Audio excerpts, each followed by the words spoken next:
한번 따라하실까요? 하나님 앞에서 1대1로 결산하라. 오늘 말씀의 내용을 보면 이렇게 외치고 있습니다. 너희 그리스도인들은 하나님 앞에서 몇 대 몇 1대1로 결산하라. 이런 메시지를 우리에게 외치고 있습니다. 한 신실한 크리스찬 어머니가 이 세상에 사명을 다하고 이제 하나님 앞에 가게 되었습니다. 임종을 맡게 되었는데 아들 셋을 놓고 마지막 인사를 하게 됩니다. 큰아들, 첫째, 넌 정말 하나님을 잘 섬기고 이제까지 교회 기둥이 되었으니까 앞으로도 잘 해주기를 바란다. 그리고 손을 꼭 잡았습니다. 둘째 아들에게도 말합니다. 그래, 너도 정말 열심히 하나님을 잘 섬기는 그 모습에 예미가 감동을 받았는데 계속 그 사명 감당을 잘 해주기를 바란다. 셋째 아들을 놓고 손을 붙잡고는 말을 잇지 못합니다. 눈물을 흘리면서 그냥 주여 하는 거예요.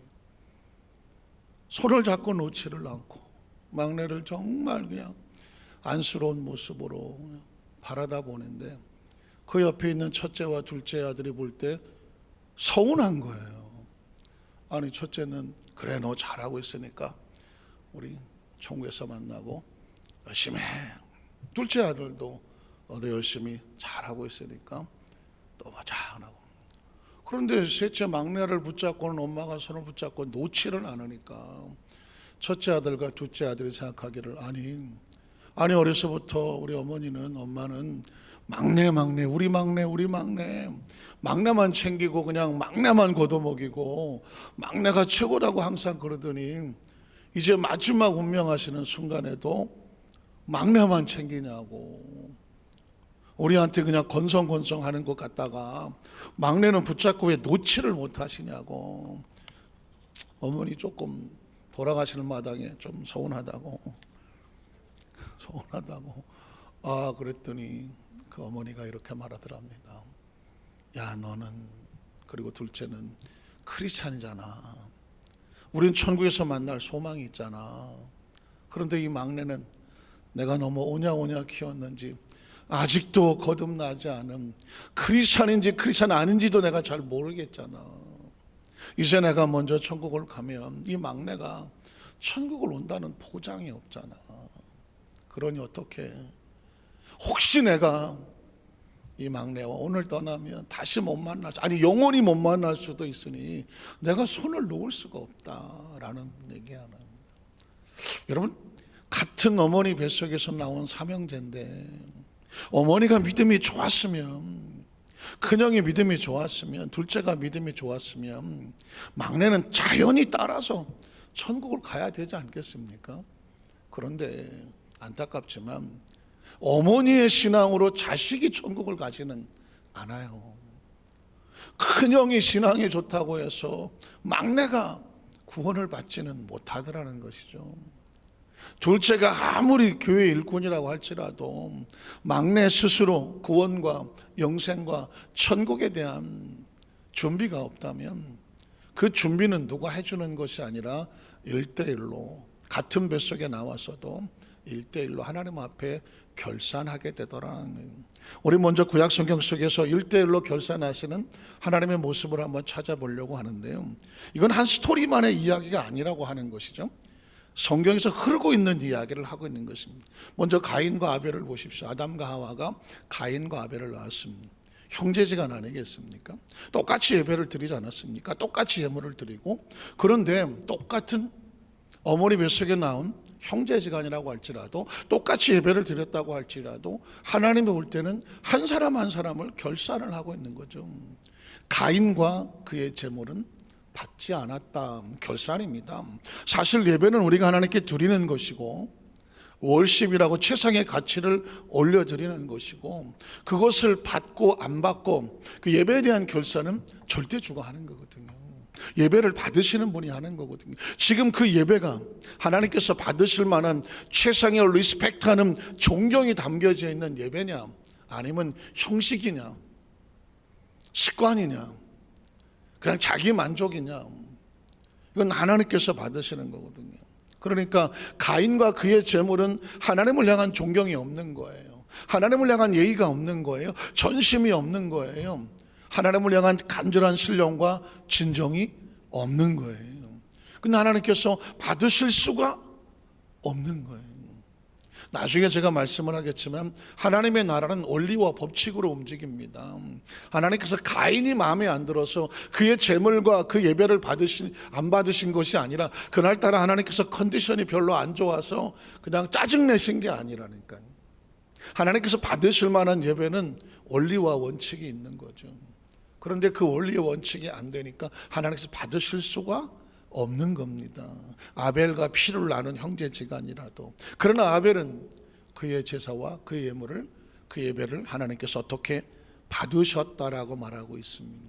보통 큰아들만한 형만한 아우가 없다 그래서 그 집에 장손이나 큰일은 장손들이 많이 하죠. 사실은 가인의 예배가 중요했어야 되는데 하나님의 관심은 아벨이었다는 것이죠. 그건 왜 그럴까요? 생긴 게 아닙니다. 외모가 아니라니까요. 중심에 하나님의 마음을 터치하고 감동하는 예배가 아니었기 때문에 그렇다는 것입니다. 두말할 것도 없이 이세의 아들도 8아들이 있었지만 똑같은 아버지 밑에 8아들이 있었지만 하나님께서 7아들에 대해서는 하나님께서 내가 그를 버렸다라는 표현을 씁니다. 그가 아니다. 그들 모두는 결산하는 과정 속에서 하나님이 아니다라고 표현을 합니다. 제가 가끔 그런 표현하죠. 성경에서 가장 불쌍한, 가장 무서운, 가장 서늘한 장면이 뭐냐면 하나님께서 그를 버리셨다라고 하는 단어입니다. 하나님께서 그를 버렸다는 건 딴 건 아닙니다. 관계가 끊어졌다.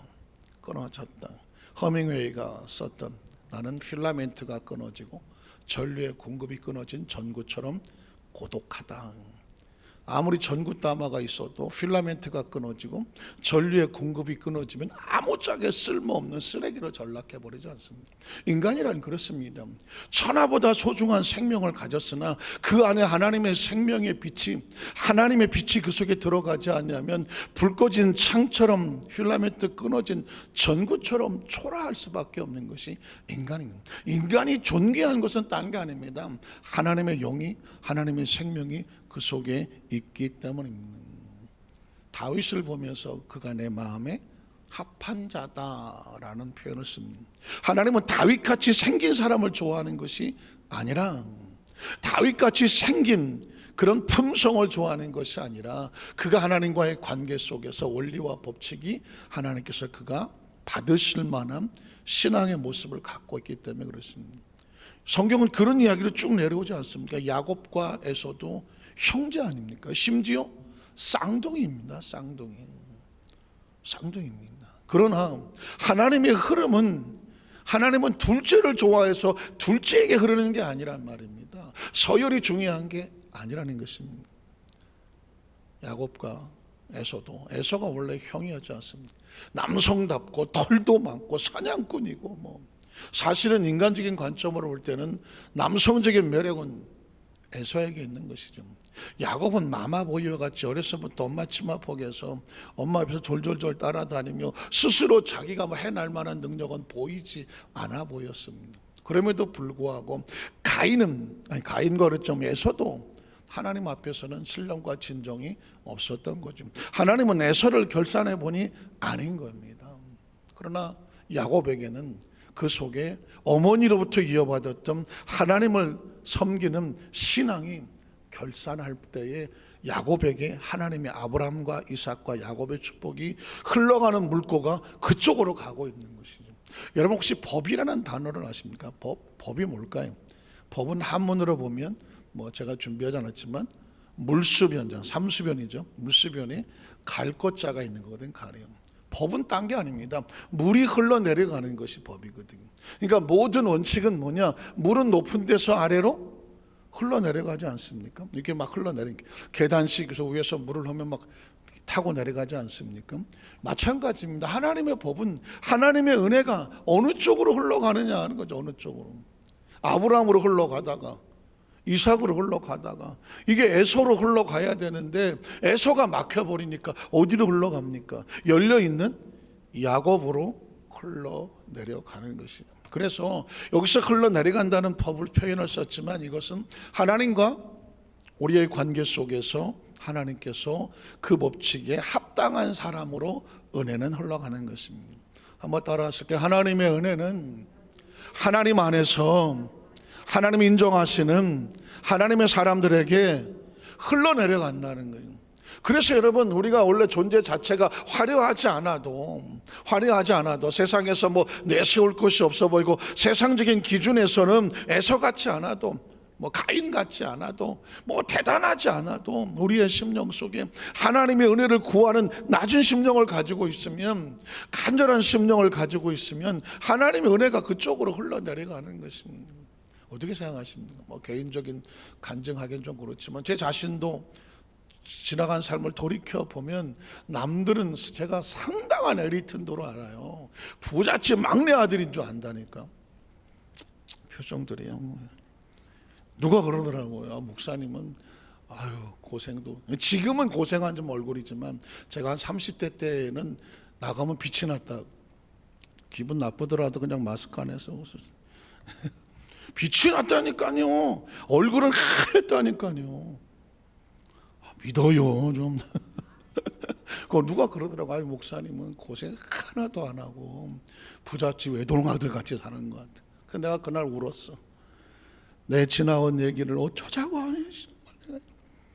정말 모진 시련과 고난 속에서 산전, 공중전, 무슨 해외 파병전, 별 고난을 다 겪고 여기까지 오는데 가만히 돌이켜 생각해 보면 하나님의 은혜예요. 위로부터 내려오는 하나님의 은혜가 진짜 세상적으로는 자랑할 거 아무것도 없어 보이는데 그 은혜가 어떻게 흘러서 붙잡고 여기까지 끌고 오는 거죠. 여러분, 그게 하나님의 은혜입니다. 우리가 기대하는 것도 그거예요. 세상적인 기준이 아닌 하나님께서 흐르시는 은혜가 정말 우리의 심령 속으로 흘러와서 그 사람을 터치해서 그곳에 생명수가 넘치게 하면 그곳에 하나님의 은총의 열매를 맺게 되는 줄로 믿습니다. 그러니까 여전히 지금 우리에게 필요한 것은 하나님의 은혜고, 우리의 자녀들에게 이 애비가 너한테 남겨줄 게 없어 보여도 내가 너에게 하나님의 은혜가 흐르도록 배후에서 기도하며 내가 은혜를 받은 이것을 내가 너에게 임하기를 원한다. 그런 신앙으로, 말씀으로, 교육으로 그 다음 세대에 하나님의 은혜가 흘러가도록 하는 것이 저와 여러분이 간절한 소망이고 축복인 줄로 믿습니다. 모세가 가나안 땅을 눈앞에 두고 본인은 들어가지를 못하지만 신명기에 가슴을 치면서 자기 백성들에게, 자손들에게, 손주들에게 하나님의 말씀을 지켜서 성공적인 삶을 살고 그 다음 세대를 교육하고 그 다음 세대가 하나님의 세대가 되게 해서 어떻게 한 사람 한 사람이 결산하여 하나님 앞에 복을 받게 하라는 것이죠. 여러분, 두 번째는 신약 성경 속에도 역시 같은 맥락으로 하나님께서 1대1로 결산을 하지 단체로 뭉퉁거려 갖고 도매금으로 싸잡아 움직이지는 않더라는 것입니다. 그래서 이건 굉장히 중요하게 흐르고 있는 하나님의 원리와 원칙입니다. 예수님께서 12명의 제자를 선택하지 않았습니까? 예수님이 12명의 제자를 선택했으면 12명 제자가 다 똑같이 예우를 받거나 똑같은 운명을 만나야 되지 않겠습니까? 그러나 성경을 보면 예수님이 선택한 12명의 제자인데 각자 운명이 다 다른 것입니다. 베드로의 운명이 다르고 안드레의 운명이 다르고 도마가 다르고 빌립이 다르고 다 다른데, 그러나 그들이 나중에 회복한 사람은 11명인데 안타깝게도 한 명이 회복을 못 하잖아요. 그 사람이 누굴까요? 아시는 것처럼 가룟 유다 아니겠습니까? 그러니까 12명은 예수님의 제자라는 큰 타이틀 속에서 마치 무슨 명문대학을 나온 것처럼 그 대학 출신들은 다 엘리트야, 이래야 정상인데도 불구하고 예수님이 12제자라고 해서 싸잡아서 한꺼번에 평가받지는 않아요. 각자 사명에 따라서 하나님과의 관계는 1대1로 결산을 합니다. 가룟 유다는 역시 하나님과의 관계 속에서 그는 이런 평가를 받습니다. 차라리 너는 태어나지 않는 게 좋을 뻔했다는, 무너진 인생이고 끊어진 인생이고요. 버려진 인생이 아니겠습니까? 인생의 삶 가운데 가장 가슴 아픈 건 이런 것입니다.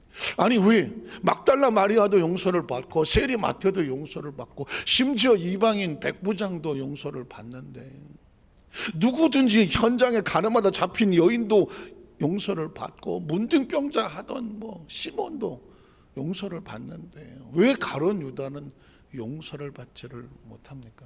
똑같은 베드로하고 가룟 유다인데, 베드로는 예수님이 찾아가셔서 그를 회복을 시키는데 가룟 유다는 내버려 둡니까? 방임을 합니까? 굉장히 중요한 포인트가 있습니다.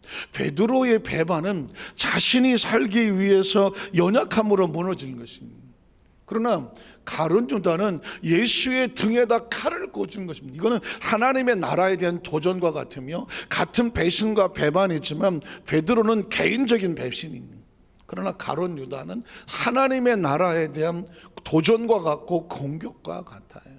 아주 무서운 것입니다. 그래서 여러분, 똑같은 죄라고 할지라도 그 모든 처리하는 과정인, 개인이 연약하여 나약하고 그가 스스로 나약하여 넘어진 죄는 불쌍히 여기셔서 다시 회복하고 할 수 있는 기회를 줍니다. 그러나 하나님의 나라에 도전을 하고 하나님의 나라에 대적을 하는 사람들은 그의 죄가 용서받지를 못, 마치 사울 왕이 그랬던 것처럼 하나님의 말씀에 대하여 끝까지 다윗을 죽이려고 덤벼들고 그 마음속에 돌이키는 마음이 없어서 계속 하나님의 대적하던 삶을 살았던 사울은 첫 모습으로 화려하게 등극을 했으나 원래 그런 사람이 아니었으나 그 자리에 올라가 보니 권력이 좋고 명예가 좋고 사람들의 인기가 좋고 그것을 스스로 지키려다가 하보니까 사울왕이 버려지는 것처럼 가룟 유다가 버려지는 것처럼, 그게 성경에 가장 불쌍해. 내가 그를 이미 버렸노라 하는 것입니다. 하나님의 신이 떠나고 나니까 악한 신이 들어가서 자기가 무슨 짓을 하는지를 모르고 악한 신에 붙잡혀서 짐승처럼 사는 거죠. 그게 가장 무섭습니다. 12제자조차도 1대1로 하나님은 결산하셨습니다. 이런 마태복음 25장의 달란트의 비유도 1대1 아닙니까? 10명의 처녀가 있는데 왜 5명은 혼인잔치에 들어가고 5명은 혼인잔치에 들어가지를 못합니까? 그 5명 한 사람 한 사람이 같은 동네 같은 고향 출신이 아니죠. 그 5명도 다 일일이 하나님의 원리 원칙에 따라서 커트라인에 있어서 결산해 보니 문이 열릴만 한 것이고, 그 5명은 문이 열릴 수 없는 하나님과 결산 속에서 결산이 안 되는 사람이었습니다. 그럼 달란트의 비유 가면 더 정확해지죠. 먼데 갔던 주인이 돌아와서 회계, 어카운팅하고 결산을 하고 그 가진 것을 가지고 내려다 보니 2달란트, 5달란트 받은 사람들은 결산에 내어놓을 게 있었다는 것입니다. 그게 착하고 충성된 것이었습니다. 주인이 맡긴 것도 작은 거라고 말합니다.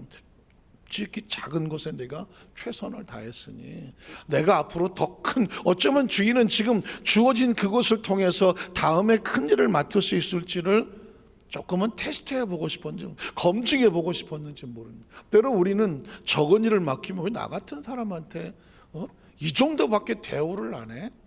혹시 개인적으로 서운할 수 있을지도 모릅니다. 그러나 주인의 생각은 그게 아닙니다. 작은 것을 향하는 것을 보고 큰 일을 맡길 만한지를 테스트해 보는 거예요. 그래서 지금 우리는 1달란트인지 2달란트, 5달란트가 중요하지 않아요. 지금 주어진 것에 최선을 다하여 변질되지 아니하면 더 큰 것을 맡겨놓아도 주인이 안심하기 때문입니다. 그런데 1달란트 받은 사람은 애시당초부터 1달란트 받았을 때부터 마음이 결산할 생각이 없었어요.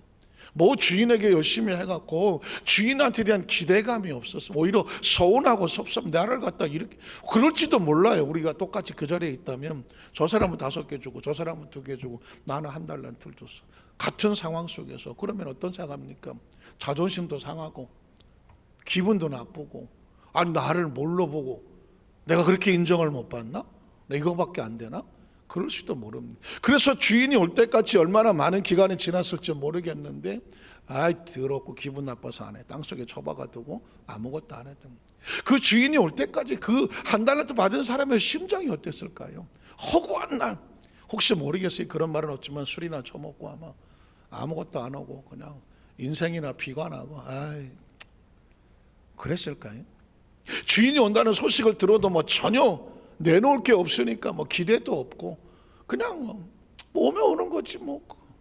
이미 준비가 안 됐어. 그러나 2달란트, 1달, 5달란트 받은 사람들은 달란트를 받자마자 바로 가서 즉시로 열심히 일하여 주인이 올 때까지 또 5달란트, 2달란트를 남겼다고 말합니다. 이 부분을 얘기하면 제가 항상 5달란트야 제일 인정을 받았으니까 열심히 일한다고 하지만 2달란트 받은 사람은 사실은 어느 쪽입니까? 기분 좋습니까? 기분 나쁩니까?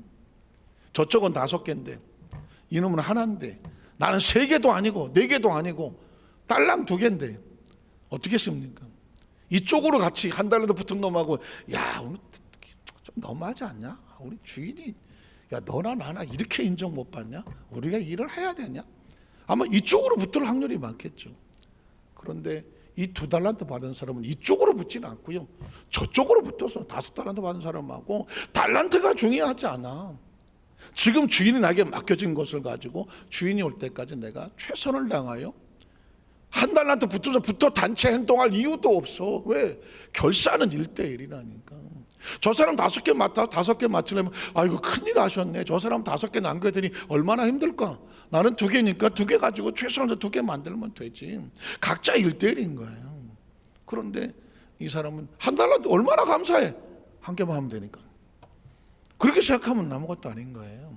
왜냐하면 주인이 원하는 것은 1달란트 주고 5개 달라는 얘기 아니라니까요.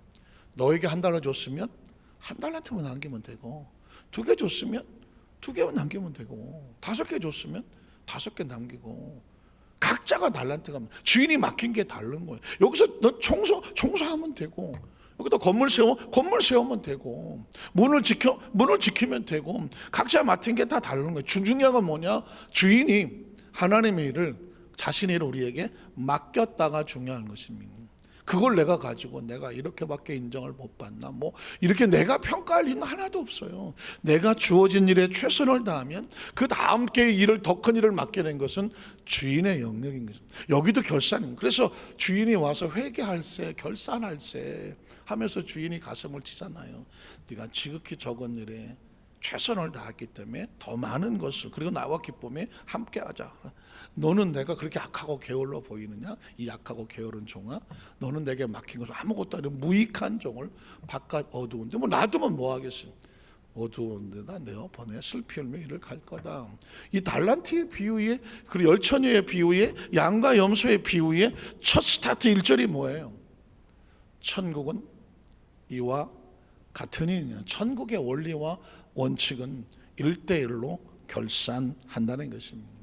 사실은 무서운 결산은 마태복음 8장의 백부장의 이야기입니다. 백부장이 예수님 앞에 나와서 내 하인이 집에 누워 몹시 괴로워하니까 고쳐주십시오 라고 하는 이야기거든요.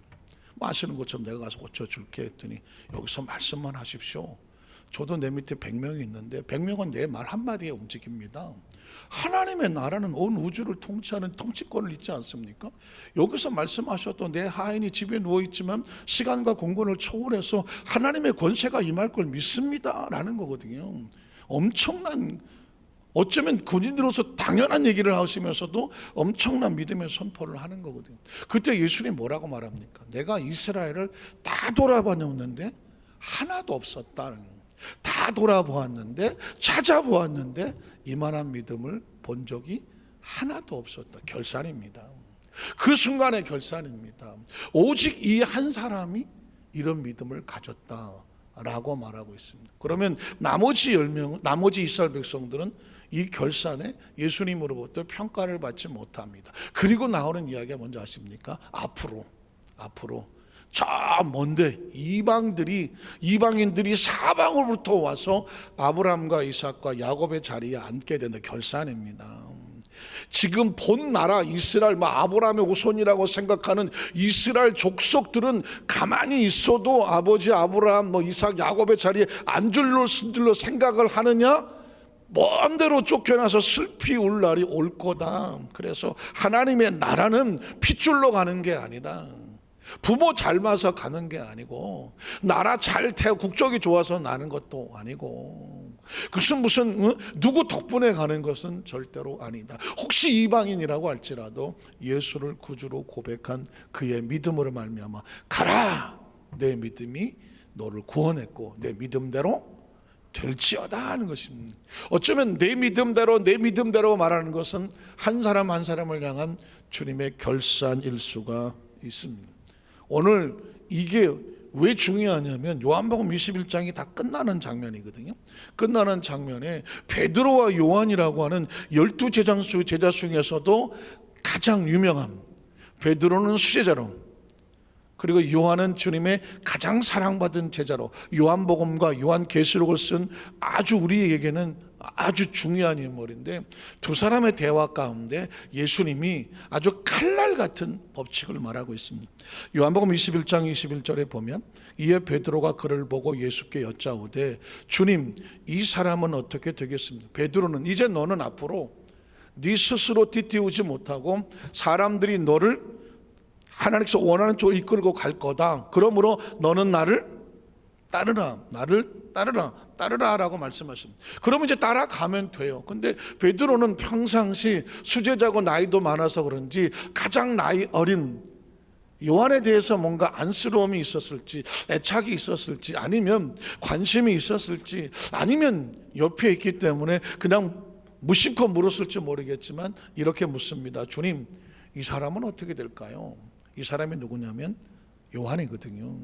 그랬더니 그 다음 절에 보니까 예수께서 이르시되 내가 올 때까지 그를 여기에 머물게 한다고 할지라도, 그에 대해서 내가 어떤 사명을 맡긴다고 할지라도 그게 너하고 무슨 상관이냐라고 말합니다. 사실 굉장히 좀 의아하지 않습니까? 요한복음 20장까지만 하더라도 요한의 아들 시몬아, 내가 나를 사랑하느냐? 그를 찾아가서 내 양을 먹이라, 내 양을 치라, 내 양을 먹이라 해서 회복을 시켰고, 그 제자들도 만나서 평안할지어다, 성령을 받으라, 만나서 도마에게 만져봐라 하고 하면서 애착과 사랑으로, 그리고 그 베드로하고 마지막 장면 같은 속에서도 너희가 그동안 힘들었지만 이제 너희가 앞으로는 너희 길을 인도한 자가 있을 거다, 뭐 이렇게 얘기를 하는 대화 가운데 갑자기 요한의 얘기를 하니까 그게 너하고 무슨 상관인데? 사실 이건 우리한테 굉장히 중요한 것입니다. 우리가 공동체 신앙생활을 하다 보면 가끔 가다가 다른 사람에게 신경이 쓰이잖아요. 저 사람은 어떻게 되지? 왜 나만 이렇게 고생을 하고, 저 사람은 저렇게 뭐 아무것도 안 하는 것 같은데 잘 되는 것 같고, 어떤 경우 나는 이렇게 하는데 저 사람은 또 어떻게 될까? 우리 눈에 자꾸 사람을 보고 평가하려고 하고, 또 그 사람에 대해서 나름대로 선입견도 가져보고 할 수가 있단 말이죠. 근데 이렇게 말하거든요. 이건 여러분 원칙입니다. 그가 너하고 무슨 상관이냐? 그 사람이 이 일을 하고 너는 이 일을 하는데 그게 너하고 무슨 상관이야? 왜? 이 일을 주관하시는 분이 누굴까요? 하나님. 이걸 질서라고 말하는 거고요, 이걸 법칙이라고 말하고 주권이라고 말하는 것입니다. 그러니까 어떤 사람은 여기 가서 일하고 어떤 사람은 여기 가서 일하는. 그런데 이 일하고 누가 더 중요하다? 그걸 누가 평가합니까? 한 달란트 받았다고 덜 중요합니까? 5달러 받았다고 해서 뭐가지 힘주고 다녀야 되나요? 이건 하나님의 나라의 원칙을 모르는 것입니다. 절대 주권은 누구라고요? 하나님일 뿐이에요. 그 어떤 것도, 죄송하지만 그 어떤 것도 인간의 스스로의 가치를 날 때부터 높일 수 있는 것은 아무것도 없습니다. 내가 좀 잘생겼다, 내가 좀 재주가 많다, 내가 좀 배웠다, 또는 내가 어디 강남에 무슨 펜트하우스 출신이다, 난 저 시골에서, 이건 전혀 하나님의 나라 속엔 의미 없는 일입니다. 전혀 의미 없는 일이고, 다윗의 아버지 이새가 혹시 그 착각에 빠져서 우리 큰아들 잘생기고 작은아들 셋째도 했지만 하나님의 관심은 저 시골 저 막내 저 들판에서 약을 치는 아주 콧찌찌리하고 그냥 냄새나고 하는 다윗에게 하나님의 마음이 있었다는 얘기는, 하나님의 나라에 보는 기준은 세상의 기준과 전혀 달라. 그러니 어떻게 하냐면 크리스찬도 서로를 바라볼 때 가지고 있는 이 껍질을, 그 눈꺼풀을 벗겨내고 서로를 어떻게 봐야 되냐면 하나님의 관점으로 바라보기를 원하신 줄로 믿습니다. 그래서 누구를 존경하느냐? 하나님 안에서 어쩔 수 없는 상황 가운데 최선을 다일하는 사람이 있다면 기꺼이 박수를 치고, 그 사람이 정말 하나님의 나라에 착하고 충성된, 그걸 사모하고 그걸 격려하고 그걸 바라보고요, 그 사람을 소중히 여기고요, 혹시 높이고 싶으면 뭐 높여서도 안 되겠지만 그냥 내 마음에 존경하고 싶으면 그렇게 열심히 있는 사람을 나이에 상관없이, 직분에 상관없이, 외모에 상관없이, 수준에 상관없이, 무슨 겉모습에 상관없이, 남녀에 관계없이 하나님 나라에 열심히 헌신하는 그 위대한 사람의 뒷모습에 기꺼이 박수를 쳐주는 우리 성도 되시기를 주님의 이름으로 축복합니다. 왜냐하면 예수님의 의도는 정확합니다. 그 사람이 어떻게 되는 건 너하고는 아무 상관없어. 너의 관심은 뭐냐면 너에게 맡겨진 직분을 가지고 누구를 따르라? 너는 나를 따르라. 나를 따르라. 뭐 미국 사람이든 무슨 한국 사람이든 영국 사람이든 국적이 우리를 평가하지 않아요. 무슨 뭐 SKY 학교가 우리를 평가하지 않아요. 신앙한 신앙설 내가 30년 했어 50년 했어 아무 의미 없어요. 그건 각자가 하나님 앞에서 최선을 다하여 하나님이 결산하실 뿐이에요. 그러니까 난 저 사람보다 못한 것 같고 아유 저 사람은 나보다 나은 것 같고 뭐 이것저것 그런 생각조차도 하지. 그게 무슨 상관이야. 하나님은 각자의 그 사람 형편 처지에 따라서 할 수 없는 가운데서 최선을 다하는 그것을 대해서 기억하시고 기념하시고 머릿속에 두시고 저가 나에게 좋은 일을 하였느니라 하나님이 결산하는 것입니다. 그 다음 절을 보면 그래서 3절에 이 말씀이 형제들에게 나가서 그 제자는 죽지 아니하겠다 하였으나, 그러니까 베드로의 순교를 말하는 것이고 요한계시록은 나가서 할 일이 많아. 요한은 나가서 밤모섬에 가더라도 계시록을 써야 되고 하나님은 다른 뜻을 갖고 계셔.